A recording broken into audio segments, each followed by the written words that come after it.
வரும் கருத்து விவாதம் அப்படிங்கிறது எப்படி வரும்? அதுதான் நம்ம கிட்ட இருக்கக்கூடிய பிரச்சனை. நீங்க கருத்து விவாதம்ங்கிறதே ஒண்ணு கிடையாது நம்ம கிட்ட. ஒரு ஒன்வே தான், ஒருத்தர் சொல்றது மற்றவங்க கேட்கணும் அப்படிங்கிற அமைப்பு முறை இங்க. நாம அதைத்தான் இன்னைக்கு உழைக்கணும். எல்லா கருத்துக்குமான மதிப்பு வேணும் அப்படிங்கிறதுக்கு நாம தொடர்ந்து போராட வேண்டி இருக்கு. அதனால நம்ம சமூக அமைப்பிலேயே இந்த மாற்றத்தை நீங்க அதை எடுத்தீங்கன்னா அது ஒரு தர்க்க ரீதியாக ஒரு விஷயத்தை எப்படி விவாதிப்பது என்பதை பற்றி பேசும். ஒரு கருத்தை நாம முன்வைக்கிறோம் அப்படின்னு சொன்னா என்னென்ன வகையில முன்வைக்கிறோம், அது மாற்று கருத்துக்களை எல்லாம் எப்படி எதிர்கொள்வது என்பதை பற்றியெல்லாம் அது பேசும். ஆனா அப்படி ஒரு தர்க்க மரபு நம்ம கிட்ட எப்படி இல்லாம போச்சு, இருந்தது எப்படி மறுபடியும் இல்லாம போச்சு என்று தெரியும்.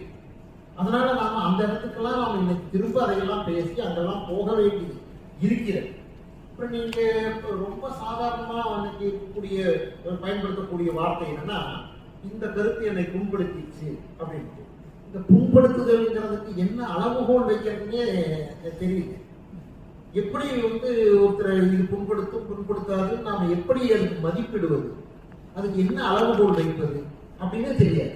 இப்ப இன்னொன்னு, ஒரு மாற்று கருத்தை சொல்லணும் அப்படின்னு சொன்னா ஏற்கனவே ஒரு கருத்து இருக்குது பாருங்க, அவங்க மனசு புண்படத்தான் செய்யும், அது ஒன்றும் பண்ண முடியாது.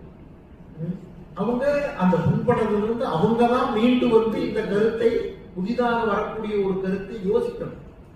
அந்த இடத்துக்கு அவங்க தான் வரும்.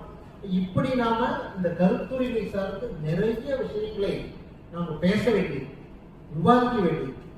அப்பதான் நம்ம சமூகத்துல எல்லா கருத்துக்களும் பேசலாம், எல்லா கருத்துக்களையும் விவாதிக்கலாம், ஆரோக்கியமாக விவாதிக்கலாம் அப்படிங்கிற நிலை நிறைய பேச வேண்டியது.